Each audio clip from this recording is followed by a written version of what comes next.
Picture a frozen battlefield in late March 1461, where the air was so thick with snow that men could barely see the enemy charging toward them. This was the Battle of Towton, one of the bloodiest clashes in English history, where tens of thousands fought and died in a single day. The ground, slick with ice and soaked in blood, became a gruesome testament to the fury of the War of the Roses, a conflict so brutal it would reshape the destiny of a nation. But this wasn't just a war of swords and shields. It was a chess match of political intrigue where loyalty was a currency, betrayal was a strategy, and the crown itself was the ultimate prize. For over 3 decades, 2 rival branches of the Plantagenet dynasty, the House of Lancaster with its red rose and the House of York with its white, tore England apart in a struggle for power. Kings were crowned and uncrowned, alliances shattered overnight, and noble families rose and fell with the turn of a battle. But behind the chaos lay something even darker, a web of secret deals, murdered princes, and whispered conspiracies that would leave even the most cunning players questioning who to trust. This wasn't just a war fought on battlefields, it was a war fought in shadowed corridors and candlelit chambers, where a single rumor could be deadlier than any blade. What made this conflict so extraordinary wasn't just the violence, it was the way it redefined power itself. By the time the dust settled, England's monarchy would never be the same. The old nobility was decimated, the rules of succession rewritten, and a new dynasty would rise from the ashes. But how did it all unfold? Who were the masterminds pulling the strings? And what lessons does this centuries-old power struggle hold for us today? Strap in, because we're about to peel back the layers of one of history's most gripping tales of ambition, betrayal, and political genius. The War of the Roses wasn't just a fight for a throne. It was a game where every move could mean glory or ruin, and you're about to see how it all went down. The seeds of the War of the Roses were sown long before the first sword was drawn, buried deep in the tangled roots of the Plantagenet family tree. It all began with a king who couldn't keep his crown, Richard II, a ruler whose arrogance and mismanagement alienated his nobles until they turned against him. In 1399, his own cousin, Henry of Bolingbroke, seized the throne, becoming Henry IV. But here's the problem: Henry's claim was shaky at best. He wasn't the rightful heir by blood, just the most powerful man willing to take power by force. That act of usurpation planted a dangerous idea. If a king could be overthrown, then maybe anyone with enough ambition and allies could try the same. And that's exactly what happened generations later. The cracks in the kingdom widened under Henry VI, a ruler whose reign was marked by instability and weakness. Unlike his fierce father, Henry V, the legendary warrior king who crushed the French at Agincourt, Henry VI was pious, indecisive, and prone to bouts of mental illness. At one point, he fell into a catatonic stupor for over a year, leaving England without effective leadership. The nobles, already jostling for influence, saw an opportunity. 2 factions emerged as kingmakers: the Beauforts, staunch supporters of the Lancastrian crown, and the Yorkists, led by Richard, Duke of York, who had a strong, if contested, claim to the throne himself. What made this power struggle so volatile was how personal it became. The Beauforts, though technically illegitimate descendants of John of Gaunt, had risen high under Lancastrian favor. The Yorkists, on the other hand, traced their lineage to an older branch of the Plantagenets, giving Richard a credible argument that he should be king, not Henry. But it wasn't just about bloodlines, it was about land, wealth, and the ability to command loyalty. When Henry's government bungled wars in France and imposed heavy taxes, discontent spread like wildfire. The Yorkists positioned themselves as reformers, promising stronger leadership. The stage was set for a showdown, yet the real spark came from something far pettier, a feud between 2 noble households. The Nevilles and the Percys, two of England's most powerful families, had been rivals for decades, clashing over borders and influence.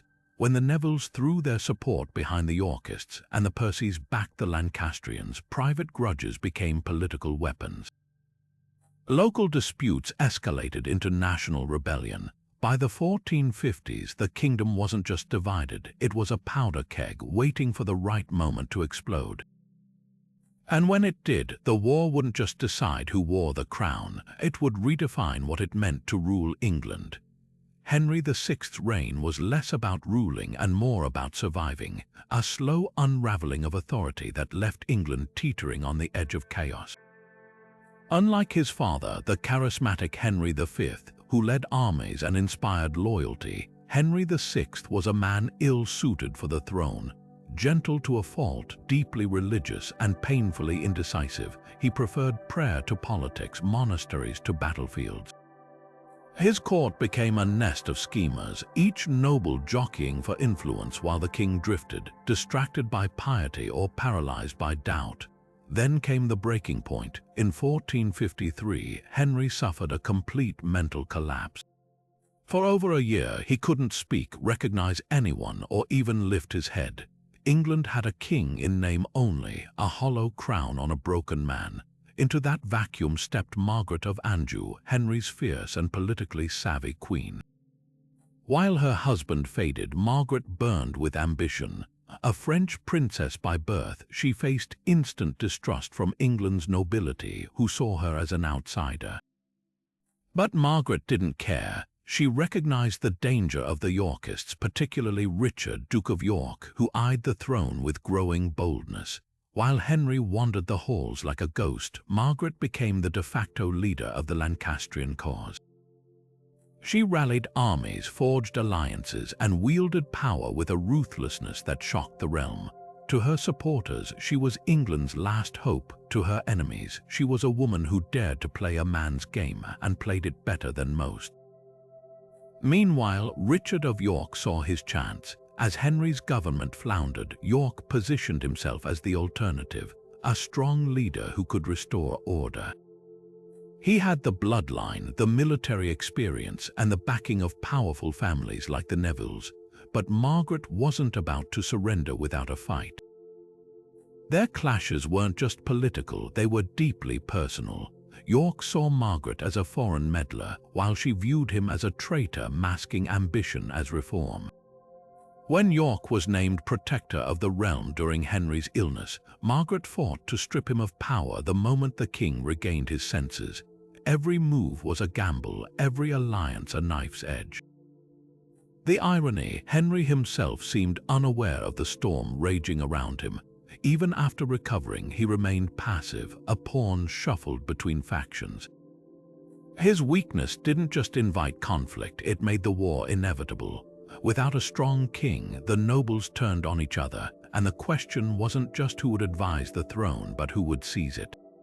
By the time Henry was captured by Yorkist forces in 1460, the pretense of unity was gone. The stage was set for a battle that would decide not just the fate of a king, but the future of England itself. And at the center of it all stood two figures, a queen fighting to save her husband's crown, and a duke who believed it was his by right.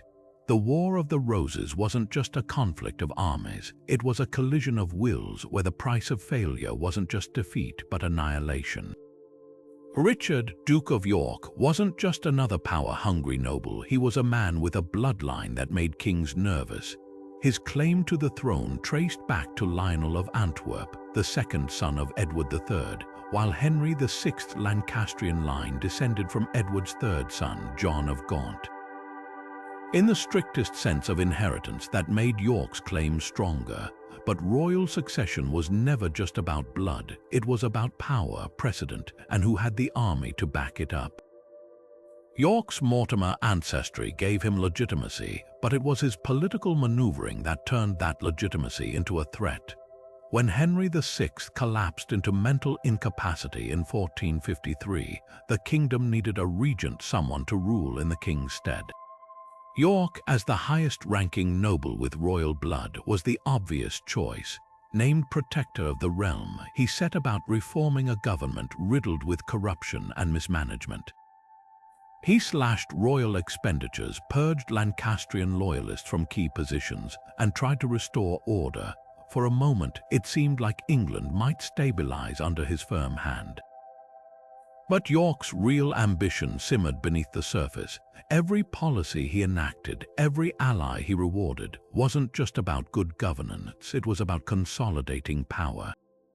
He knew that if Henry never recovered, the crown could be his by default. Margaret of Anjou, however, had no intention of letting that happen. The moment Henry regained his senses in 1455, she orchestrated York's dismissal, stripping him of the protectorate and sidelining his allies. It was a brutal lesson in realpolitik. Legitimacy meant nothing without the strength to keep it. York retreated, but not for long. By 1459, tensions erupted again when one of his closest allies, the Earl of Warwick, clashed with Margaret's faction in a violent street brawl. Parliament, tired of the Queen's heavy-handed rule, invited York back to London. This time he arrived with demands, formal recognition as Henry's heir, effectively disinheriting Margaret's infant son, Edward. The audacity of York's move shocked the court. To Margaret, it was outright treason. She rallied her forces, and by 1460, the two sides were at war. The first major clash at Northampton was a disaster for the Lancastrians. Henry was captured, and York marched into London as the de facto ruler. But instead of declaring himself king outright, he made a calculated gamble. He claimed the throne, then immediately compromised, allowing Henry to remain monarch while naming himself heir. It was a half measure that satisfied no one. Margaret, exiled but far from defeated, was already raising an army in the north. York, overconfident, marched to meet her and walked straight into a trap. At the Battle of Wakefield in December 1460, the Lancastrians ambushed York's forces. The Duke was killed, his head spiked on the gates of York as a grotesque trophy. But if Margaret thought this would end the conflict, she was wrong. York's death didn't extinguish his cause, it ignited it. His eldest son, Edward, inherited not just his father's titles but his ambition. And this new Duke of York wasn't interested in compromises. The next phase of the war wouldn't be fought over influence or reforms. It would be a fight to the death for the throne itself. The chessboard had been overturned. Now the pieces would fall where they may. The cobbled streets of St. Albans erupted in chaos on May 22, 1455. A quiet market town transformed into the first battlefield of the War of the Roses. What began as yet another political standoff between Richard, Duke of York, and King Henry's court exploded into violence when negotiations collapsed. York arrived with an army demanding the removal of his rivals, especially Edmund Beaufort, Duke of Somerset, Henry's closest advisor and Margaret of Anjou's staunchest ally. But this time, words weren't enough. When the gates of the town barred his path, York's forces stormed in, arrows flying, swords drawn. The clash lasted barely an hour, but its consequences would echo for decades. Somerset died in the fighting, cut down near the Castle Inn. Henry Percy, Earl of Northumberland, another key Lancastrian, fell beside him. But the most shocking moment came when an arrow grazed King Henry himself, wounding him in the neck. It was a symbolic strike, the first time a reigning English monarch had been harmed by his own subjects in battle since the Norman conquest. The Yorkists won the day, but at a terrible cost. St. Albans wasn't just a skirmish, it shattered the illusion that disputes among nobles could be settled through council chambers and royal decrees. Blood had been spilled, and there was no going back. What made this battle so pivotal wasn't just the body count, it was the way it rewrote the rules of power. Before St. Albans, noble feuds were settled through fines, land exchanges, or temporary exiles. Afterward, the stakes became mortal. The Lancastrians didn't just lose key leaders, they learned that York would stop at nothing. For Margaret of Anjou, Somerset's death was a personal blow. He'd been her most capable ally. His demise left her isolated, fueling her determination to crush the Yorkists by any means necessary. Meanwhile, York's faction tasted victory and grew bolder, convinced God favored their cause. Yet the battle also exposed a grim truth: no one controlled the chaos. York had hoped to decapitate the Lancastrian leadership and force Henry to accept his authority. Instead, he unleashed a cycle of vengeance. The sons of the slain nobles, young men like Henry Beaufort, Somerset's heir, would grow up with one purpose: to avenge their fathers. St. Albans didn't resolve the conflict, it lit the fuse. Within years, those simmering hatreds would erupt into full-scale war, with battlefields soaked in far more blood than this quiet town had ever seen. The War of the Roses had begun not with a proclamation, but with blades in the streets, and England would never be the same.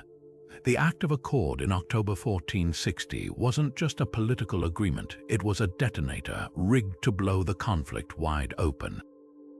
After years of skirmishes and uneasy truces, Richard, Duke of York, finally made his boldest move yet. With Henry VI, his captive, following the Yorkist victory at Northampton, York stormed into Parliament and laid claim to the throne. But here's where things got twisted. Instead of outright deposing Henry, a step that might have triggered outright rebellion, York opted for a compromise so incendiary it backfired spectacularly. Under the Act, Henry would remain king for life, but York and his heirs would inherit the crown after Henry's death, bypassing Henry's own son, the young Prince Edward. To Margaret of Anjou, this wasn't just a power grab, it was a declaration of war against her child. The Act tore up centuries of sacred tradition, where a king's firstborn son was his undeniable successor. By disinheriting Edward, York didn't just insult Margaret, he threatened the very future of her bloodline. And if there was one thing the Queen wouldn't tolerate, it was seeing her son robbed of his birthright. The fallout was immediate. While York's allies saw the accord as a pragmatic solution sparing England the chaos of outright regicide, Margaret saw only treachery. Furious, she fled to Scotland with Prince Edward and began rallying Lancastrian loyalists in the north.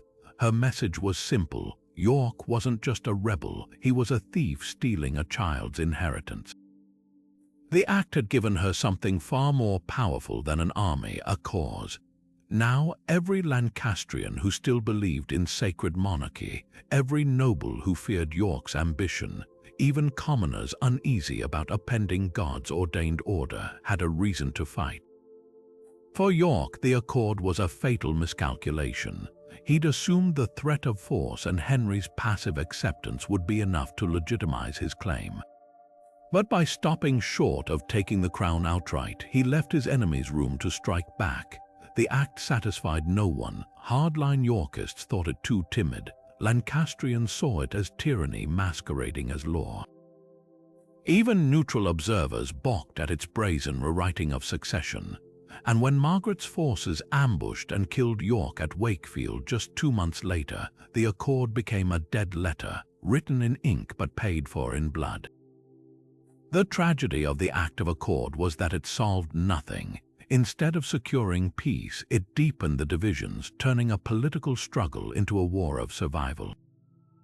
Margaret's defiance proved that no piece of parchment could override a mother's fury or a queen's resolve, and York's death exposed the brutal truth. In this Game of Thrones, half measures were worse than none at all. The next phase of the war wouldn't be fought over compromises. It would be a fight to the finish, with no quarter given and none asked. The Act had tried to bend the rules of power. But in the end, power belonged to those willing to break them. The snow fell thick over Wakefield on that brutal December 30th, 1460, turning the battlefield into a frozen wasteland. Richard, Duke of York, had marched north, confident his forces could crush the Lancastrian rebels gathering under Margaret of Anjou's banner. But Margaret had laid a trap, one that would become legendary for its ruthlessness. Luring York's army into a narrow stretch of land near Sandal Castle, Lancastrian troops descended from all sides, their numbers swollen by Scottish mercenaries and northern loyalists. Outnumbered and surrounded, York's men were butchered in a slaughter that lasted mere hours. The Duke himself fought desperately, his sword swinging until the moment he was overwhelmed and cut down. His 17-year-old son, Edmund, Earl of Rutland, fled the field only to be cornered by Lancastrian lords. Pleading for mercy, the boy was run through without hesitation. His last words, it was said, begging for his life to no avail. The Lancastrians didn't just kill York, they turned his death into a spectacle. His severed head, crowned with a mocking paper diadem, was impaled on the gates of York alongside Rutland's. The message was clear. This was no ordinary battle, but the annihilation of a bloodline. Yet the grotesque display backfired spectacularly. Instead of crushing Yorkist morale, it ignited a firestorm of outrage. The murder of Rutland, a mere boy, was seen as sacrilege, and York's desecration transformed him from a failed claimant into a martyr. Copies of his last defiant letter, vowing to live or die as a prince, should spread like wildfire, stoking fury among his supporters. For York's eldest son, 19-year-old Edward, Earl of March, the news wasn't just a call to arms. It was a personal oath written in blood. The Lancastrians had crossed a line, and Edward's response would be merciless. Within weeks, he rallied the Yorkist remnants, his charisma and sheer physical presence towering over 6 feet tall, a giant for his time, inspiring men to flock to his banner. Where his father had been cautious, Edward burned with vengeance. The next battle at Mortimer's Cross would show just how far he was willing to go. As the Lancastrian commanders were executed after their defeat, Edward made sure their deaths were public and brutal. The War of the Roses had entered a new phase. No more compromises, no more pretenses. This was now a war of extermination, where the only rule was victory or death. Margaret's triumph at Wakefield had come at a terrible cost. She'd hoped to break the Yorkists once and for all. Instead, she'd created something far more dangerous, a leader with nothing left to lose, and a cause baptized in martyrdom. Edward wouldn't just fight for a crown, he'd fight to erase the Lancastrians from history. And with every Lancastrian atrocity, his resolve hardened into something unshakable. The stage was set for a reckoning, one that would unfold on the blood-soaked fields of Towton just months later, where the fate of England would be decided not by diplomacy but by the sword. Edward IV didn't just claim the throne, he seized it with a kind of raw, magnetic energy that left England breathless. After the disaster at Wakefield, where his father and brother were butchered, 19-year-old Edward could have crumbled. Instead, he hardened into something far more dangerous, a leader who understood that power wasn't just about bloodlines, it was about spectacle, speed, and sheer force of will. In February 1461, just 2 months after his father's death, Edward stood atop a snow-covered field at Mortimer's Cross, rallying his troops with a speech so fiery it turned despair into defiance. Then, as if the heavens themselves endorsed his cause, a rare meteorological wonder appeared: 3 suns gleaming in the frosty sky, an optical illusion called a parhelion. Edward didn't hesitate. "Behold the sign of the Holy Trinity," he roared. "God favors our righteous fight." Whether divine intervention or lucky timing, the moment cemented his legend. His troops charged, crushing the Lancastrians and avenging his family with steel and blood. Victory at Mortimer's Cross was just the beginning. By March, Edward faced the ultimate test at Towton, a battle so vast it dwarfed anything England had seen in centuries. Over 50,000 men clashed in a blizzard, fighting with such savagery that the snow turned crimson. Edward didn't just command from the rear, he fought in the thick of it, his towering frame cutting through enemy lines like a blade. When the Lancastrians broke and fled, thousands drowned in the icy River Cock, their bodies clogging the water like human dams. Towton wasn't a battle, it was a massacre, a statement written in corpses. By day's end, Edward stood unchallenged. Henry VI and Margaret fled to Scotland, their cause in ruins. At just 19, Edward was crowned king, his coronation a stark contrast to Henry's meek reign. Where Henry whispered prayers, Edward roared. Where Henry faltered, Edward acted. England, weary of weakness, embraced him like a storm after a drought. But Edward's brilliance came with a reckless streak, one that nearly undid him. In 1464, he secretly married Elizabeth Woodville, a beautiful widow from a Lancastrian family. On the surface, it was a scandal. Elizabeth was no princess, just a minor noblewoman with 2 young sons. Worse, her family, the Woodvilles, were parvenus, scrambling for titles and land with a hunger that alienated Edward's staunchest allies. The Earl of Warwick, the Kingmaker who'd helped Edward to power, was livid. He'd been negotiating a French alliance through Edward's marriage to a European princess. Now the king had thrown it all away for love or lust. Overnight, the Woodvilles infested the court, their rapid rise sparking whispers of witchcraft and seduction. Yet Edward didn't care. Elizabeth gave him something beyond politics: passion, loyalty, and a brood of children who would anchor his dynasty. The marriage exposed Edward's greatest strength and fatal flaw: his refusal to play by the rules. He wasn't a puppet like Henry, but his audacity sowed seeds of future betrayal. Warwick, once his closest ally, began plotting. The Lancastrians, though battered, still lurked in exile. And the Commons, while dazzled by their golden king, murmured about Woodville greed. Edward had won the crown through force and charisma. Keeping it would require something far more elusive: wisdom. The War of the Roses had paused, but it was far from over. Elizabeth Woodville's rise from widow to queen was nothing short of a political earthquake, one that sent shockwaves through England's aristocracy. Before her secret marriage to Edward IV, the Woodvilles were minor nobility loyal to the Lancastrians. Overnight, they became the most envied and resented family in the realm. Elizabeth's father, Richard Woodville, was swiftly elevated to Earl Rivers. Her brothers showered with titles, and her sisters married off to some of the wealthiest heirs in the kingdom. These weren't just social climbs, they were power grabs executed with ruthless precision. Take the scandalous union of her 20-year-old brother John to the 65-year-old Duchess of Norfolk, a match so blatantly ambitious it made the old nobility's blood boil. The Woodvilles weren't just playing the game, they were rewriting the rules, and Warwick the Kingmaker wasn't about to let that stand. For years, Warwick had been the puppet master behind Edward's throne, the man whose military might and political cunning had secured the Yorkist victory. He expected gratitude, influence, and a say in royal affairs. Instead, he watched helplessly as the Woodvilles snatched up every prize he'd envisioned for his own family.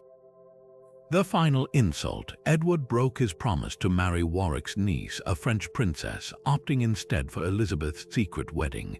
To Warwick, this wasn't just a betrayal, it was an erasure. The Woodville's rapid ascent exposed a brutal truth. In this new court, loyalty mattered less than proximity to the Queen's bedchamber, but the Woodville's ambitions went beyond mere titles. They infiltrated the machinery of the state, with Elizabeth's brother Anthony securing the prestigious role of governor to Prince Edward, the heir apparent.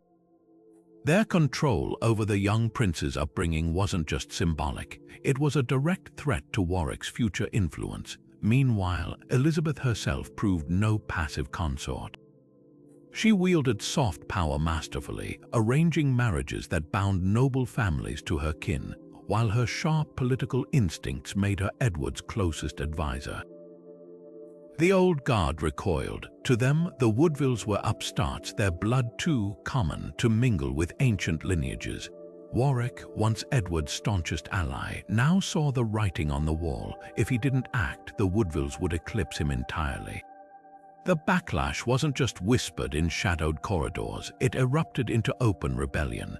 In 1469, Warwick made his move, forging an unholy alliance with Edward's own brother, George, Duke of Clarence, who resented the Woodvilles' dominance. Together, they raised an army, casting their revolt as a noble crusade against greedy favorites. When they briefly captured Edward, the first thing Warwick demanded wasn't the crown, it was the execution of Elizabeth's father and brother. The message was clear. This was a purge. Edward escaped, but the rift was irreversible. Warwick's betrayal wasn't born of mere jealousy. It was a desperate bid to reclaim his place in a world where the Woodvilles had rendered men like him obsolete. Yet the Woodvilles' greatest strength, their unity, would also be their undoing. Their relentless ascent created enemies at every turn, turning Edward's court into a tinderbox. And when Warwick finally switched sides entirely, joining forces with the exiled Margaret of Anjou, it wasn't just politics, it was vengeance. The Woodvilles had gambled everything on Edward's favor. Now they'd learn the cost of overreach in a game where the rules changed with the swing of an axe. Warwick the Kingmaker's rebellion wasn't just a change of sides, it was a seismic betrayal that reshaped the entire war. After years of propping up Edward IV, Warwick found himself pushed aside, his influence crumbling as the Woodvilles tightened their grip on the king. Humiliated and desperate, he made a decision that stunned England. He would switch allegiances to the Lancastrians, the very dynasty he'd spent a decade fighting to destroy. But Warwick wasn't driven by loyalty to Henry VI or Margaret of Anjou. He was playing a longer game. His plan to replace one puppet king with another, this time with himself as the true power behind the throne. The first stage of his scheme unfolded with chilling precision. In July 1469, Warwick sparked a wave of rebellions across northern England, tapping into widespread discontent over taxes and Woodville excess. As chaos spread, he convinced Edward's own brother, George, Duke of Clarence, to join the revolt, a masterstroke that turned sibling against sibling. When Edward marched north to quell the unrest, Warwick ambushed him, capturing the king near Nottingham. For a fleeting moment, it seemed Warwick had won, but his triumph unraveled just as quickly. Edward, ever the charmer, managed to turn the tables by negotiating directly with Warwick's allies, splitting the rebellion from within. By October, Warwick stood isolated, forced to flee to France with Clarence in tow. Exile only sharpened Warwick's ruthlessness. In a move that would have been unthinkable months earlier, he sought out Margaret of Anjou, the exiled Lancastrian queen who had every reason to despise him. Their meeting in Angers was a spectacle of forced reconciliation. Margaret initially refused to even speak to the man who'd helped destroy her cause. But Warwick had an offer she couldn't refuse. He would restore Henry VI to the throne, marry his daughter Anne to Margaret's son Edward, and unite their factions against the Yorkists. The alliance was sealed not with trust but with cold necessity.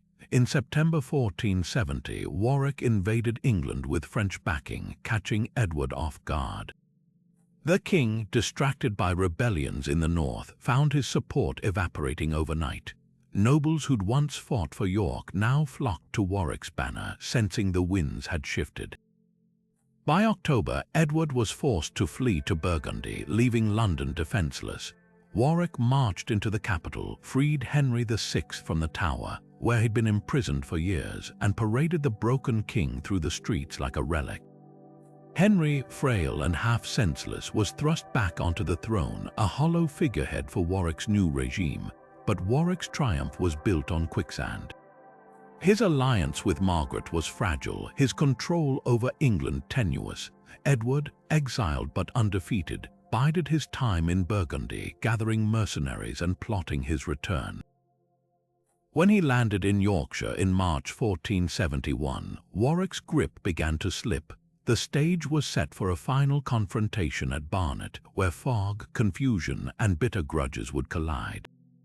In the pre-dawn gloom of April 14th, Warwick's forces stumbled into their own allies, mistaking them for enemies. Chaos reigned as Lancastrian turned on Lancastrian, and Edward's troops pressed their advantage. By midday, Warwick lay dead in the mud, cut down while fleeing the field. A kingmaker who'd gambled everything and lost. Warwick's rebellion exposed the brutal calculus of the Wars of the Roses. No alliance was sacred, no loyalty unbreakable. He'd bet that England would tolerate a weak king so long as he held the reins. But in the end, the realm had no appetite for shadow rulers, only for those strong enough to seize power outright. Warwick's corpse, stripped naked and displayed in London as proof of his demise, became a grim warning to all who thought they could manipulate the throne. The game had changed. Now only the ruthless would survive. The so-called redemption of Henry VI in 1470 was less a triumphant restoration than a hollow pantomime of power, one that revealed just how broken England's monarchy had become. When Warwick the Kingmaker marched into London that October, he didn't present a sovereign reclaiming his throne. He unveiled a ghost. Henry, now 49, had spent years imprisoned in the Tower, his mind frayed by illness and isolation. Clad in threadbare robes, he shuffled through the streets like a sleepwalker, bewildered by the cheers of a crowd he barely recognized. Chroniclers wrote that he had to be reminded of his own name. This was no king, just a fragile shell propped up by Warwick as a puppet for Lancastrian rule. Yet behind this sad spectacle, Margaret of Anjou fought with the ferocity of a woman who knew this was her last chance.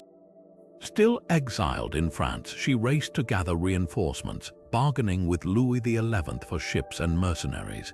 Every delay was agony. Warwick needed her son, Prince Edward, to legitimize his regime, but Margaret, ever the strategist, refused to send her 17-year-old heir until she was certain of victory. Her caution cost precious time.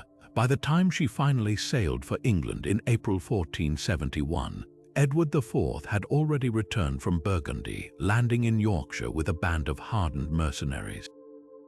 The clock was ticking. What followed was a masterclass in political whiplash. Edward's march south was a gamble. He had barely 3,000 men, but he played his weaknesses as strengths. Instead of storming London, he feigned retreat, luring Warwick's forces into pursuit. Meanwhile, whispers spread that the redemption was a farce. Henry couldn't rule, Warwick couldn't be trusted, and the realm was sliding back into chaos.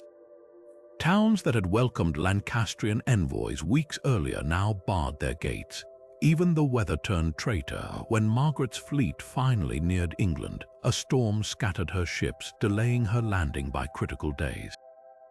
The end came swiftly. On Easter Sunday, 1471, Edward's forces clashed with Warwick's at Barnet, fighting through a thick fog so disorienting that allies slaughtered each other by mistake.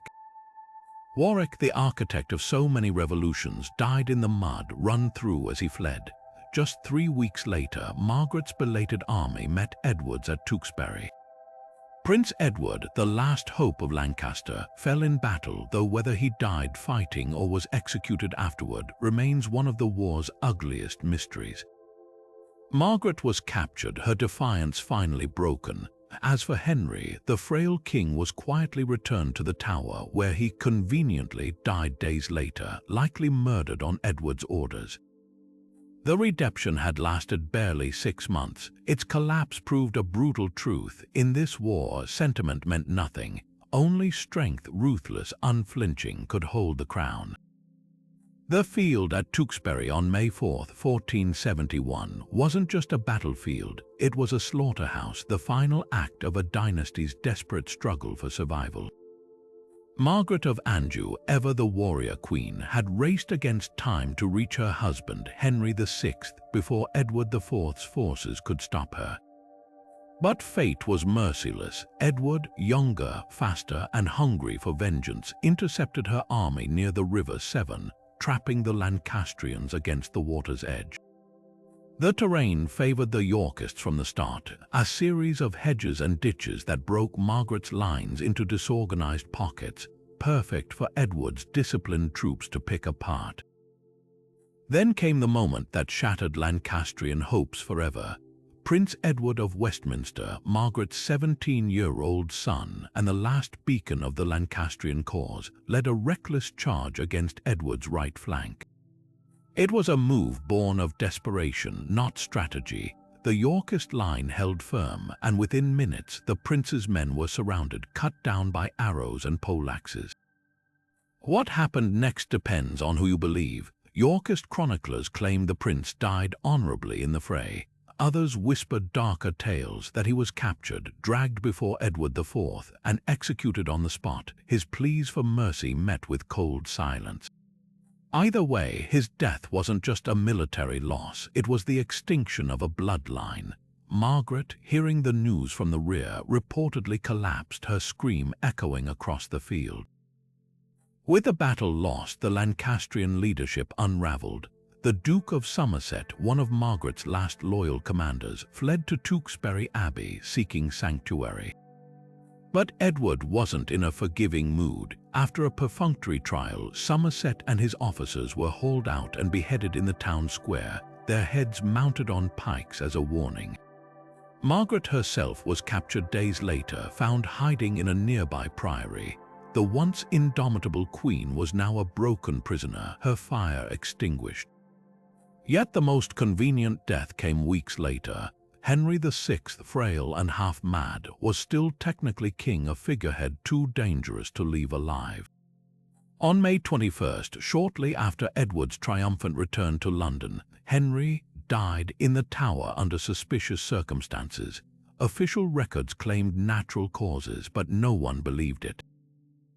The rumor that Edward's brother, Richard of Gloucester, personally smothered the deposed king in his sleep, whether true or not, the timing was too perfect. With Henry gone, the Lancastrian cause had no figurehead, no heir, no future. Tewkesbury didn't just end a battle, it erased a dynasty. Edward IV, now unchallenged, ruled with an iron grip, rewarding loyalists and purging remnants of resistance. Margaret spent years in captivity before being ransomed back to France, where she died in poverty, her life's work reduced to ash. The War of the Roses seemed over. But in the shadows, grudges festered. Edward's victory was absolute for now, yet the very ruthlessness that secured his throne would plant the seeds for the conflict's bloodiest chapter, the rise of Richard III and the fall of the House of York itself. Edward IV's second reign was a study in contrasts. A king who had once ruled with charisma now wielded power with steel-fisted precision. The man who returned from exile in 1471 wasn't the same golden youth who dazzled England a decade earlier. Battle, betrayal, and the near loss of his crown had hardened him. Gone were the days of forgiving rivals or tolerating dissent. This was a new Edward, calculating, ruthless, and determined to ensure no one, not even his own blood, could threaten him again. And no one embodied that shift more starkly than his brother George, Duke of Clarence. Clarence's downfall was a slow-motion tragedy of ambition and poor judgment. Once Edward's ally, then Warwick's accomplice, he'd flip-flopped so often that trust had eroded to dust. But his final mistake was unforgivable. Rumors swirled that he'd plotted to seize the throne, even allegedly orchestrating witchcraft trials to discredit the queen. Edward, weary of his brother's scheming, struck back with chilling efficiency. In 1477, Clarence was arrested, charged with treason, and condemned by a parliament stacked with Edward's loyalists. The sentence, death not by the public spectacle of an axe, but in the privacy of the Tower, where he was said to have been drowned in a barrel of Malmsey wine. Whether that grisly detail was truth or dark legend hardly mattered. The message was clear: no one, not even a prince of the blood, was immune to Edward's wrath. Yet Edward's ruthlessness wasn't just about silencing enemies, it was about building something lasting.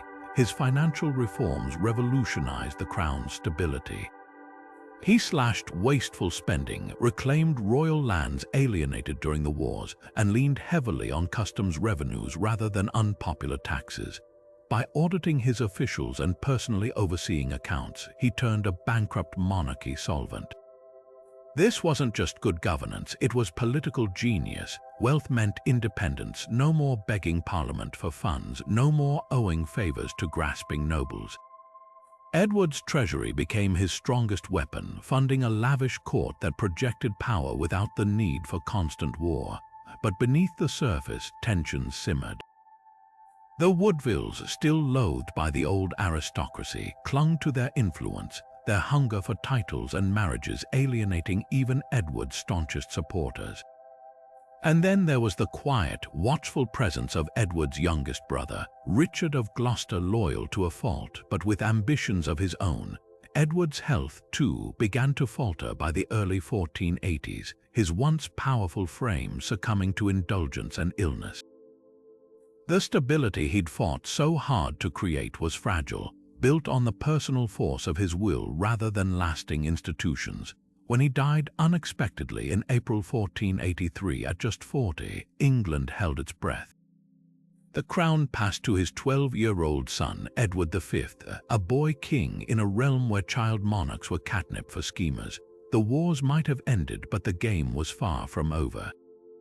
And in the shadows, the pieces were already moving.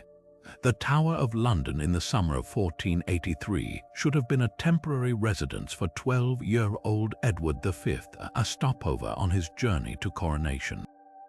Instead, it became the stage for one of history's most enduring mysteries. The boy king and his 9-year-old brother, Richard of York, vanished behind its thick stone walls, their fates erased like footprints in the Thames mud. Their disappearance wasn't just a tragedy, it was a political earthquake that would topple dynasties and stain reputations for centuries. And at the center of it all stood their uncle, Richard of Gloucester, a man whose name would become synonymous with treachery. The sequence of events unfolded with unsettling speed. Edward IV's sudden death left his son heir to a kingdom still fragile from decades of war. But the boy's uncle, Richard, was named Lord Protector, a role meant to guide the young king until he came of age. Within weeks, Richard shocked the realm by declaring the marriage of Edward's parents invalid, rendering the princes illegitimate and himself the rightful king.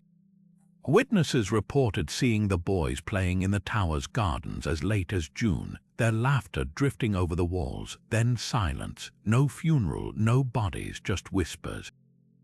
By August, Richard III wore the crown, and the princes were never seen again. For 500 years, the question has haunted historians: did Richard order their murders? The case against him is damning. He had motive, the boys were threats to his throne. He had opportunity as protector, he controlled their imprisonment. Tudor propaganda, spearheaded by Shakespeare, painted him as a hunchbacked monster who slaughtered kin without remorse. Even contemporary chroniclers like Sir Thomas More described the princes smothered in their beds, their bodies hidden at the stair foot, meekly deep in the ground. But modern scholars offer a more nuanced view. Richard's defenders point to the absence of concrete evidence: no confession, no eyewitness accounts, no bones discovered until a suspiciously convenient skeleton found in 1674. Some argue the real culprit might have been Henry Tudor, the future Henry VII, who had equal motive to eliminate rival claimants before seizing the throne in 1485.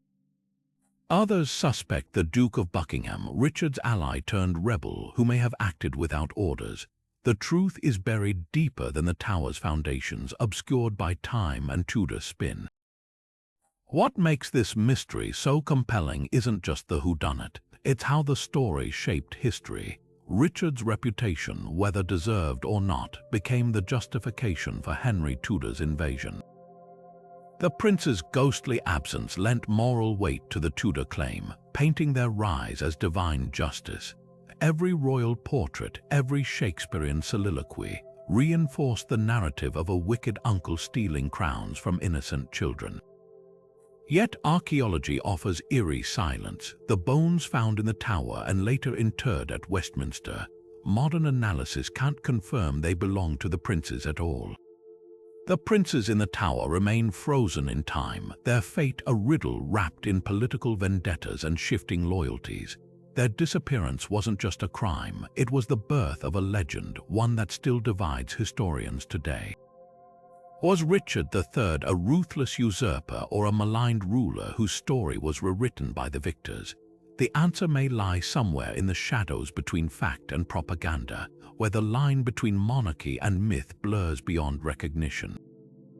Richard III's rise to power wasn't a slow climb. It was a lightning strike, a masterclass in political audacity that left England reeling.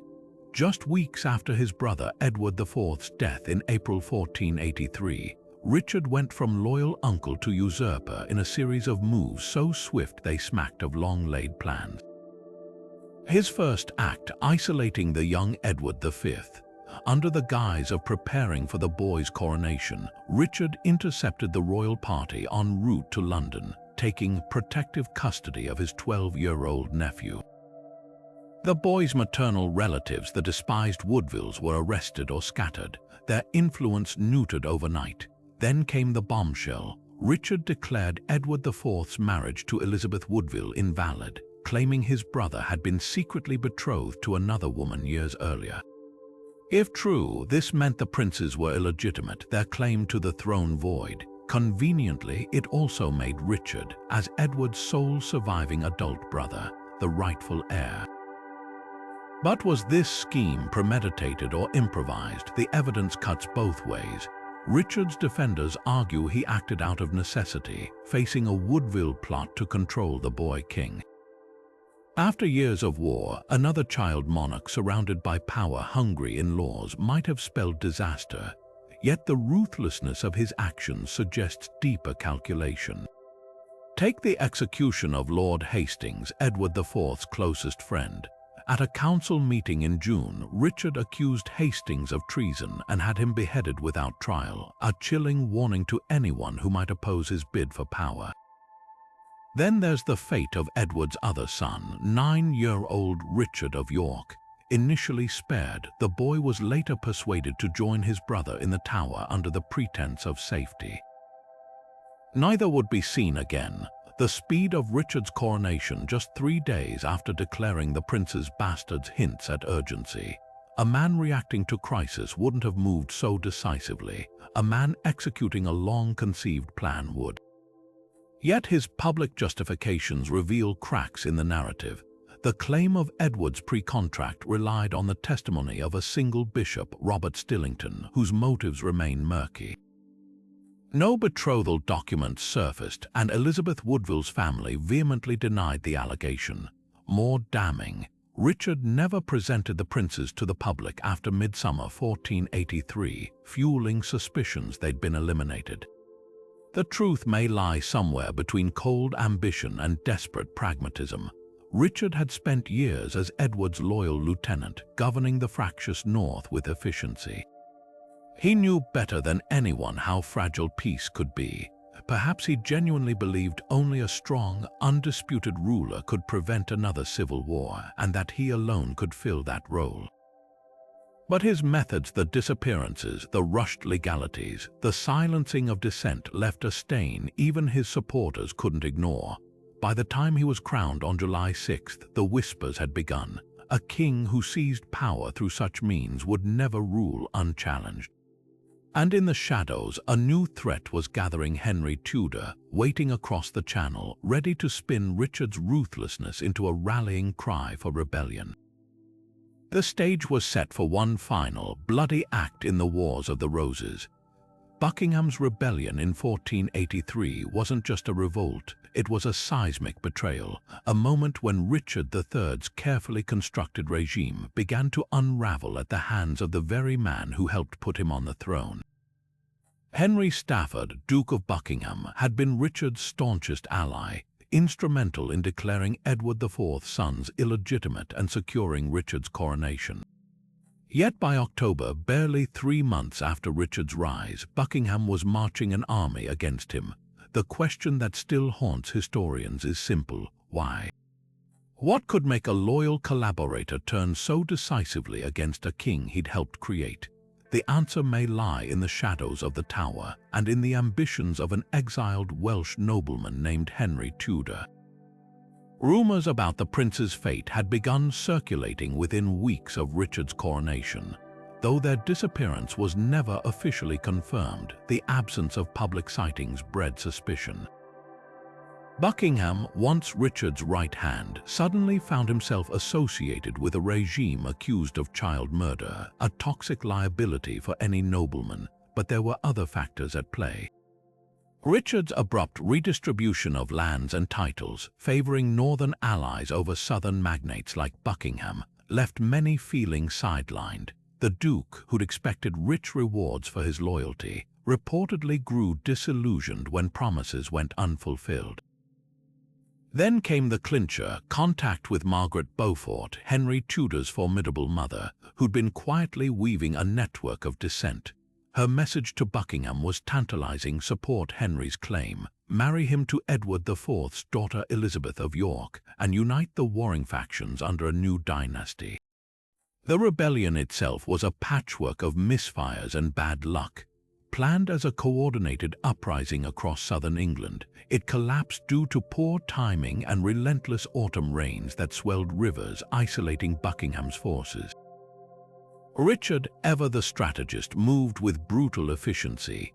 He declared Buckingham a traitor, offered pardons to defecting rebels, and mobilized his northern retainers, men hardened by decades of warfare. Buckingham, stranded without allies, was captured and beheaded without ceremony on November 2nd. But the rebellion's failure masked its deeper significance. It proved Richard's grip on power was fragile, and it catapulted Henry Tudor from obscurity to center stage. Henry, watching from Brittany, had been a footnote in royal politics, a Lancastrian cousin with a shaky claim. Yet Buckingham's revolt transformed him into the last hope for Richard's opponents. The alliance proposed by Margaret Beaufort, marrying Henry to Elizabeth of York, thus symbolically uniting the red and white roses, gave rebels a rallying point they'd lacked since Tewkesbury. Though the 1483 uprising failed, it exposed the cracks in Richard's rule. Discontented Yorkists, appalled by the prince's disappearance and wary of Richard's heavy-handedness, began drifting toward Henry's banner.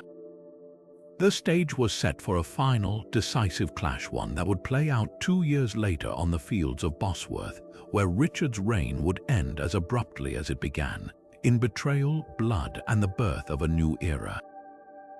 Buckingham's rebellion wasn't just a revolt, it was the first tremor of the earthquake that would bring down a king. Henry Tudor's 14-year exile was less a retreat than a slow-burning revolution in the making, a masterclass in survival, persuasion, and the quiet accumulation of power from the shadows. After the Lancastrian collapse at Tewkesbury in 1471, the 14-year-old Henry found himself the last viable claimant to a throne he'd never seen. His mother, Margaret Beaufort, had smuggled him out of Wales just ahead of Yorkist assassins, a harrowing escape that left him stranded in Brittany with little more than his name and a threadbare claim. But what looked like obscurity became his greatest advantage. While England's nobles tore each other apart, Henry watched, waited, and learned. Margaret Beaufort, though physically separated from her son, was anything but idle.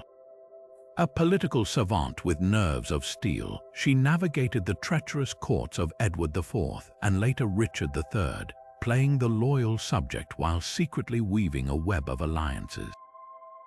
Her marriage to Thomas Stanley, a powerful lord with shifting loyalties, gave her both protection and influence. Through coded letters and trusted intermediaries, she funneled money to Henry, negotiated with foreign rulers, and whispered in the ears of discontented Yorkists. Her most audacious move, proposing Henry as a suitor for Elizabeth of York, Edward IV's daughter, a marriage that would symbolically unite the warring roses. It was a stroke of genius, transforming Henry from a penniless exile into the figurehead of a growing coalition. But exile was a double-edged sword. Brittany's Duke Francis II sheltered Henry, but as a pawn, not a guest. For years, the Duke dangled him as a bargaining chip, threatening to hand him over to Richard III whenever diplomatic pressure mounted. In 1484, Henry narrowly escaped betrayal when a Breton official tried to seize him on Richard's orders. Fleeing in disguise across the border to France, he found an even more powerful patron, Charles VIII's Regency government, eager to destabilize England. The French supplied ships, mercenaries, and gold not out of altruism, but because a weakened England meant a free hand in their European wars. By the summer of 1485, Henry's patience was about to pay off. Richard III's reign had alienated key supporters, from the disinherited Yorkists to the southern gentry weary of his northern favorites. When Henry set sail from Harfleur with 2,000 French and Scottish mercenaries, he wasn't just leading an invasion. he was testing a gambit built over a decade of careful calculation. The tides of fortune, once so cruel to the Lancastrians, were finally turning, and on a field near Bosworth they would decide whether exile had honed Henry into a king or left him forever on history's forgotten fringe. The morning of August 22nd, 1485, dawned with a mist so thick it clung to the armor of the men waiting near Bosworth Field. Richard III, the last Plantagenet king, stood atop Ambion Hill, surveying the terrain with the cold calculation of a seasoned commander. His army outnumbered Henry Tudor's makeshift force nearly 2-1, a fact that should have filled him with confidence, but the air crackled with unease. Rumors swirled that key nobles, particularly the Stanleys, might defect. Richard had taken no chances. He'd arrived with a crown perched atop his helmet, a bold declaration that he would fight as a king, not just command as one. Across the marshland, Henry's ragtag army of French mercenaries and Welsh loyalists looked pitiful by comparison. Yet beneath that uneven surface lurked a truth no herald's trumpet could announce. This battle wouldn't be decided by numbers but by treachery. For Richard, the fight began with a gambit straight out of his brother Edward's playbook, a thunderous cavalry charge aimed straight at Henry's position. As the armored knights thundered downhill, their lances lowered, the sheer force of the assault shattered Henry's vanguard. For a heart-stopping moment, Richard's personal banner neared the Red Dragon standard of Tudor, close enough that chroniclers later claimed the king's sword struck down Henry's standard-bearer. It was the closest any English monarch would come to slaying his rival in single combat since Hastings, but then the unthinkable happened. Sir William Stanley, brother to the powerful Thomas Stanley, wheeled his cavalry, not to support Richard but to flank him. 4,000 fresh troops crashed into the king's exposed side, their sudden betrayal turning the tide in an instant. The shock of Stanley's defection rippled through Richard's ranks like a blade through flesh. Men who'd sworn oaths hours earlier now faltered, their loyalty buckling under the weight of survival instinct. Isolated and surrounded, Richard fought with the desperate fury of a man who knew this was his last stand. Legend says his final words were "treason, treason," a cry lost in the din of clashing steel. When the king was pulled from his slain horse and overwhelmed, his crown reportedly tumbled into a thorn bush where Stanley himself plucked it up and placed it on Henry's head.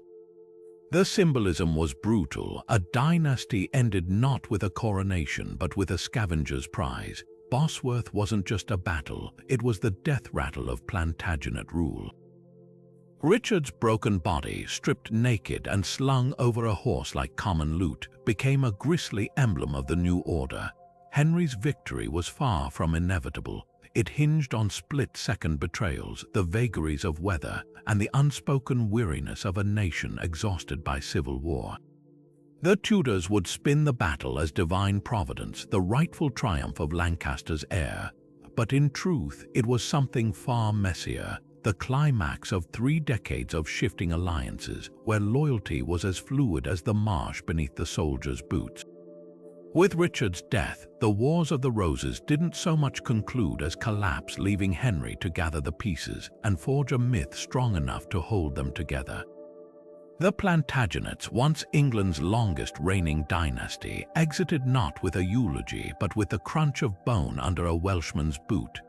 The War of the Roses wasn't just fought with swords, it was waged with words, where the victors didn't just claim the throne but rewrote history itself. Both sides understood a brutal truth: controlling the narrative was as vital as controlling the battlefield. The Yorkists, fresh off their early victories, painted the Lancastrians as wild-eyed savages, their ranks filled with foreign mercenaries and their queen, Margaret of Anjou, as a she-wolf who'd rather drown England in blood than surrender power.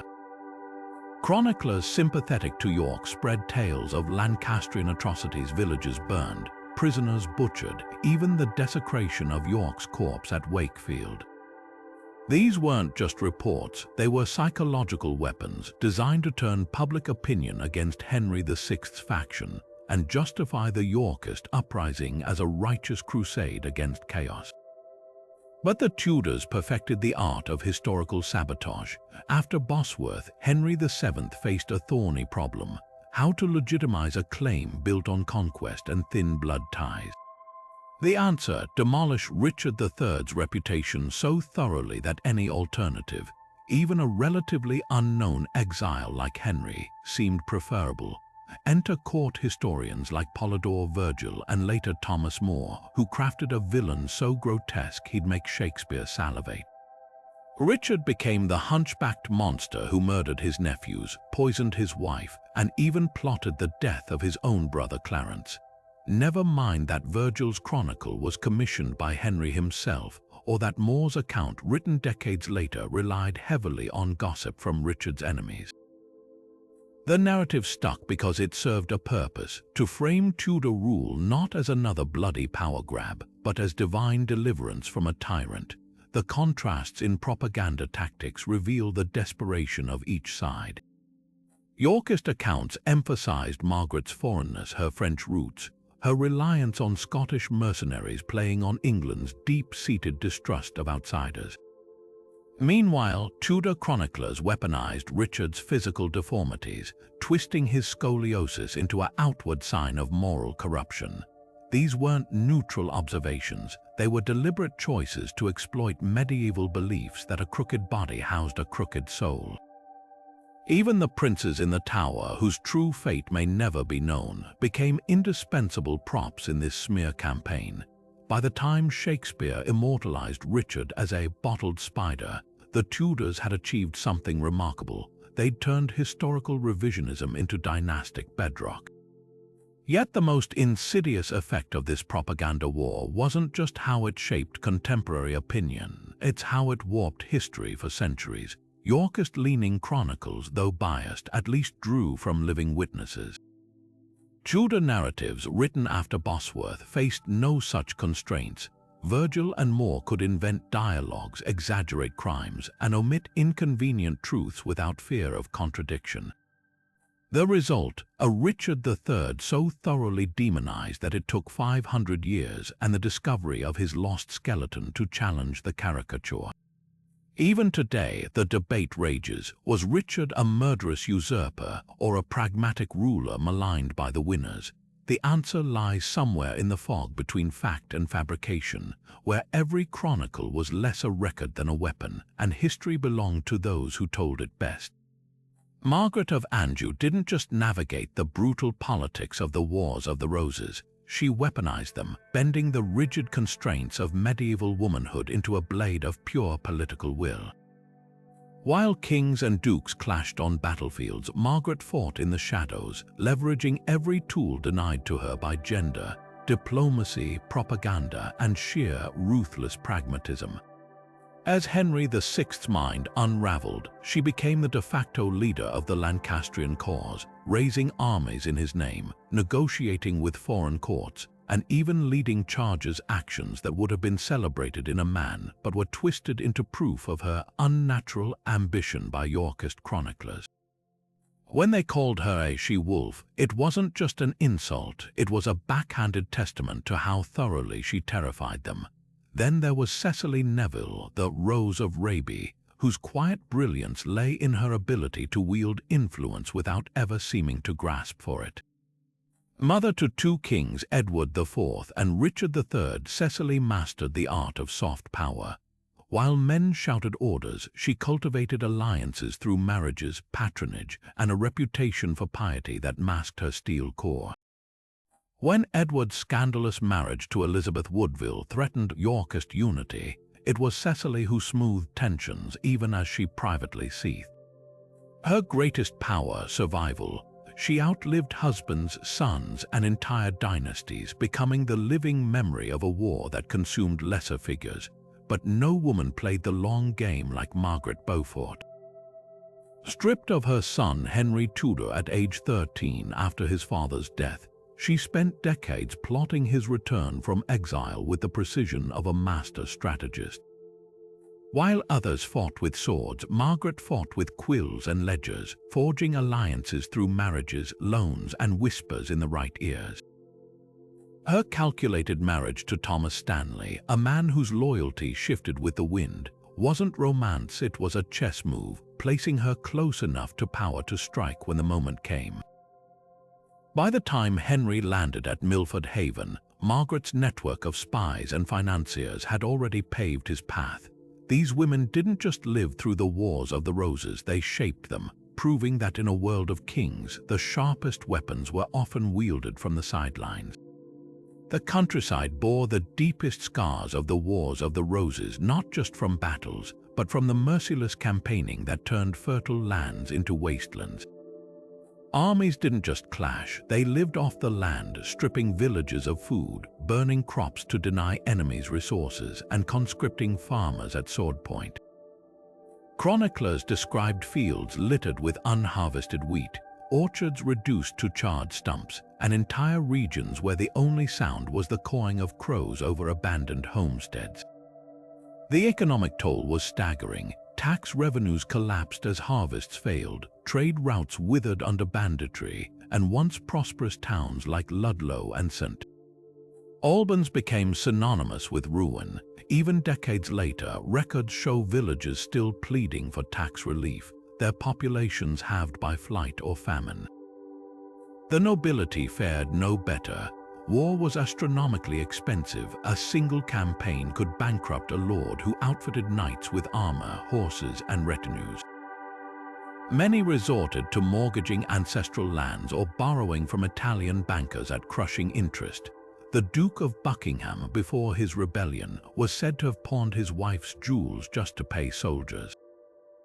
But the real shift came in the aftermath. Old families like the Percys and Beauforts, once untouchably powerful, saw their influence gutted by attainders, legal decrees stripping rebels of titles and estates. These lands were then doled out to royal loyalists, creating a new class of Tudor-era magnates whose wealth came not from feudal tradition but from political favors. The feudal system, already cracking before the wars, now lay in pieces. Bonds of vassalage meant nothing when a king could redistribute your inheritance overnight. Yet the Tudors, masters of spin, would later exaggerate this chaos to justify their iron-fisted rule.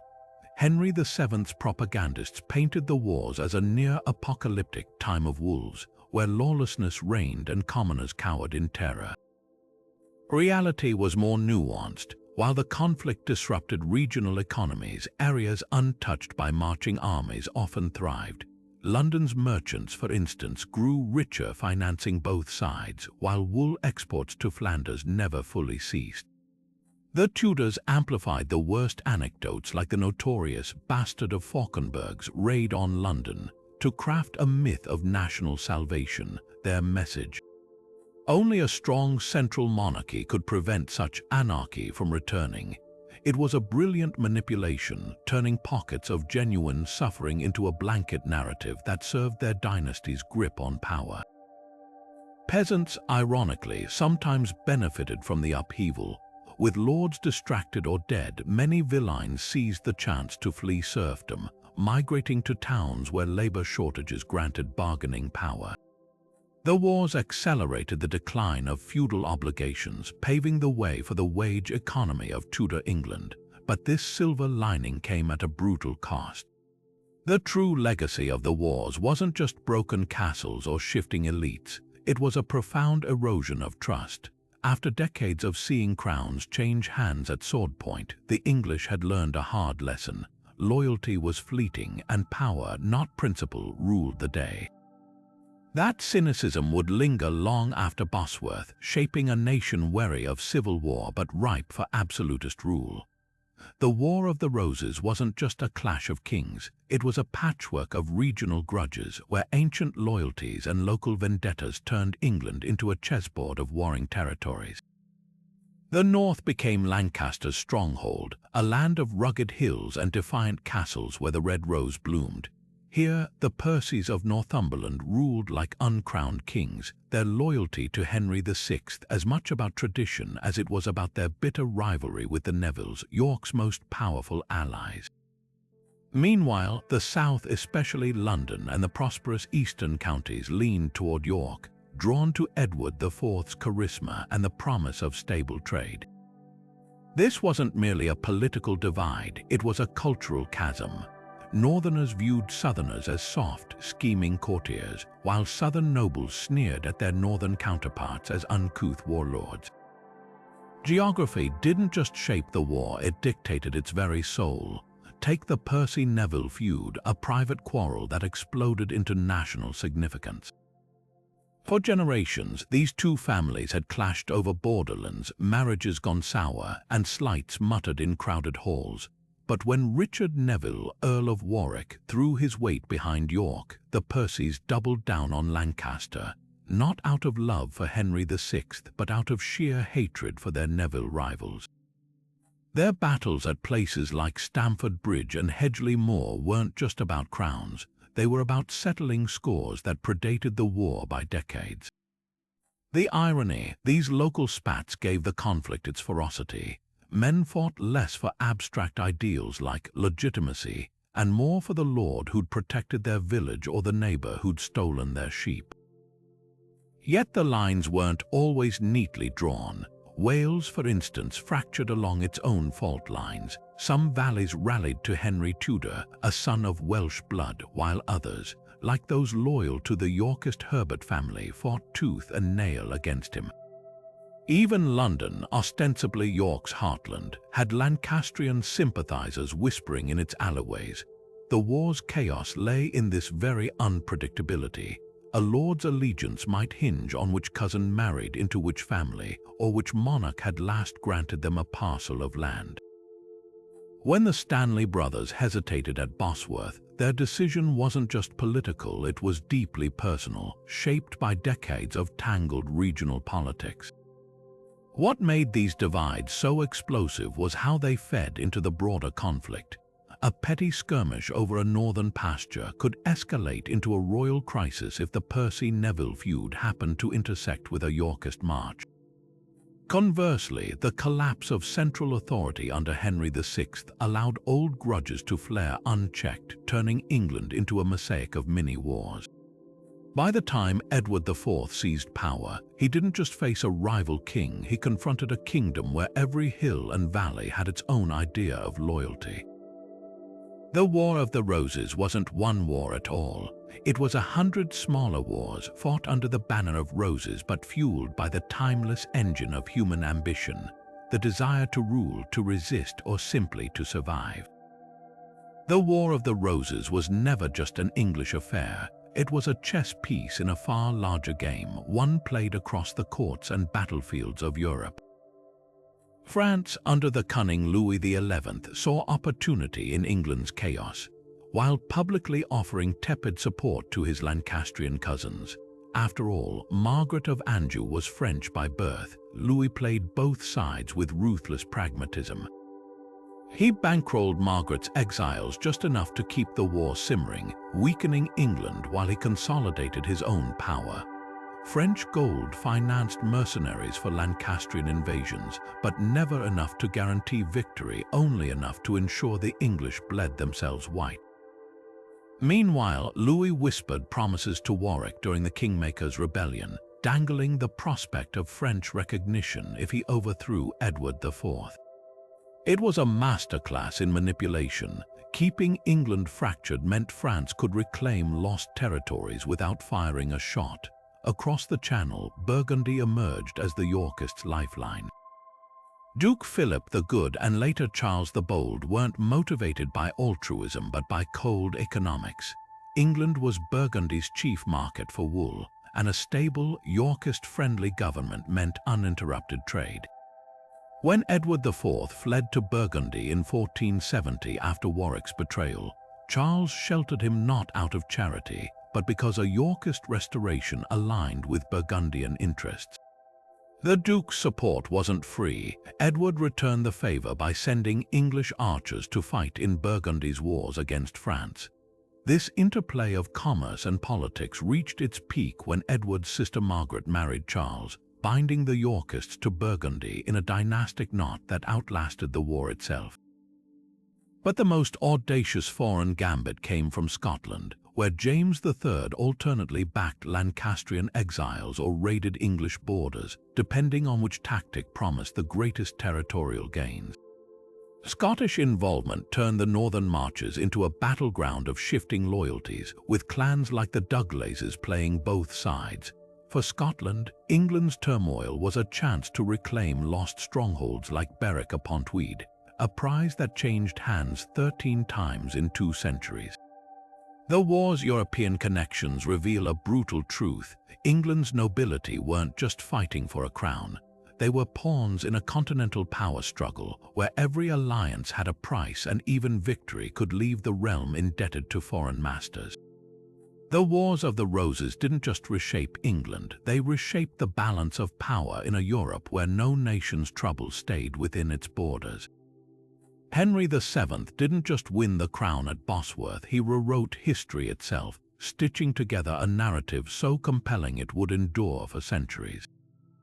From the moment his standard-bearer plucked Richard III's battered crown from the mud, Henry faced a dilemma: how to legitimize a claim built on conquest and a tenuous bloodline. His solution, the Tudor myth, a masterstroke of propaganda that framed the entire War of the Roses as divine punishment for England's sins, with his victory as the heavens' verdict. Gone were the messy realities of shifting alliances and battlefield betrayals.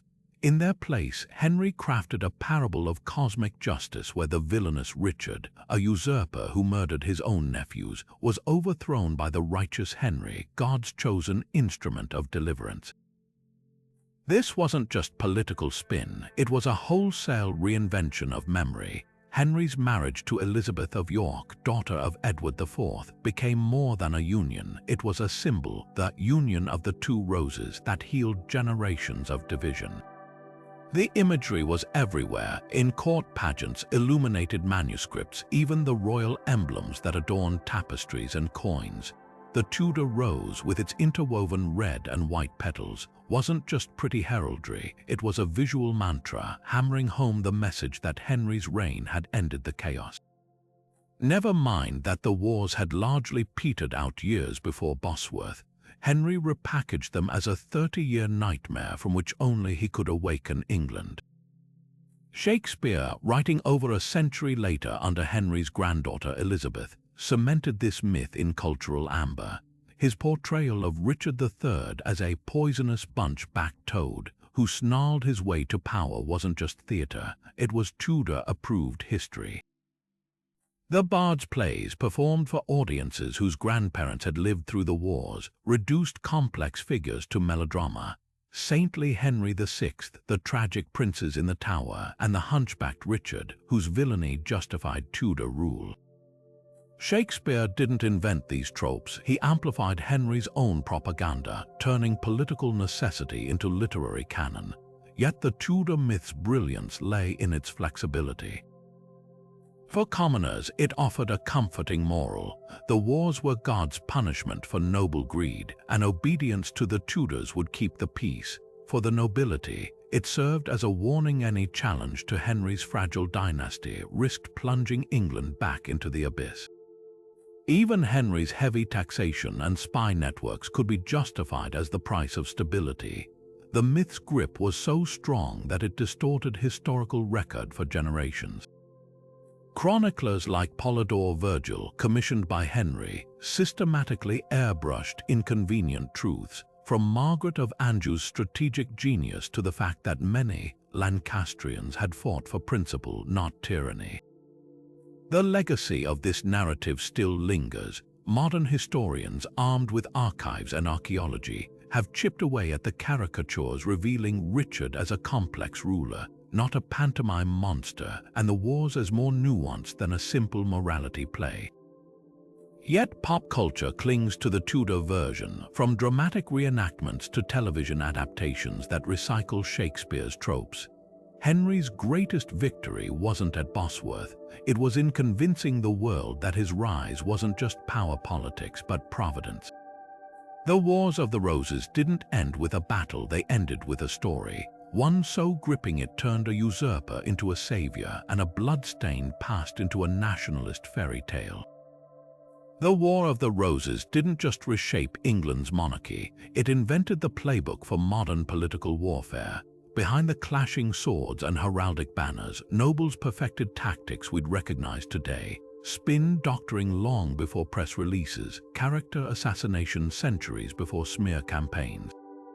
Take the systematic demonization of Margaret of Anjou. Yorkist chroniclers didn't just criticize her politics, they painted her as a foreign she-wolf, a trope straight out of medieval misogyny that turned public opinion against her. Sound familiar? Fast forward 500 years and you'll see the same play used in election ads and tabloid headlines. Then there's Richard III's fate, his reputation shredded by Tudor propagandists who understood a brutal truth: history belongs to the winners. They didn't just defeat him at Bosworth, they rewrote him into a monster, complete with fabricated deformities and child murder accusations. Shakespeare's hunchbacked villain wasn't creative license, it was political legacy management, proving that controlling the narrative matters as much as controlling the throne. But the wars also birthed subtler strategies, the kind that thrive in boardrooms and parliaments today. The Woodville's rapid ascent through strategic marriages. A masterclass in networking, using personal alliances to vault from obscurity to power. Warwick the Kingmaker's flip-flopping between Lancaster and York. An early lesson in realpolitik, where ideology took a backseat to survival. Even Henry VII's marriage to Elizabeth of York was less romance than rebranding, a symbolic union of the roses designed to market his shaky claim as national healing. Every move these players made, from staged public appearances to carefully leaked rumors, mirrors the image crafting and perception management that define modern leadership. Yet for all we've decoded, the wars still guard electrifying mysteries. Were the princes in the Tower killed by Richard III, or did Henry VII later silence them? Did Perkin Warbeck really impersonate a lost Yorkist heir, or was he a pawn in a wider game? These aren't just academic debates, they're detective stories with kings as suspects and crowns as motive. Historians still spar over letters, bones, and cryptic account entries, piecing together a puzzle where every answer raises 3 new questions. So what's your theory? Drop your hottest take in the comments, because after 5 centuries, the Wars of the Roses still refuse to surrender all their secrets.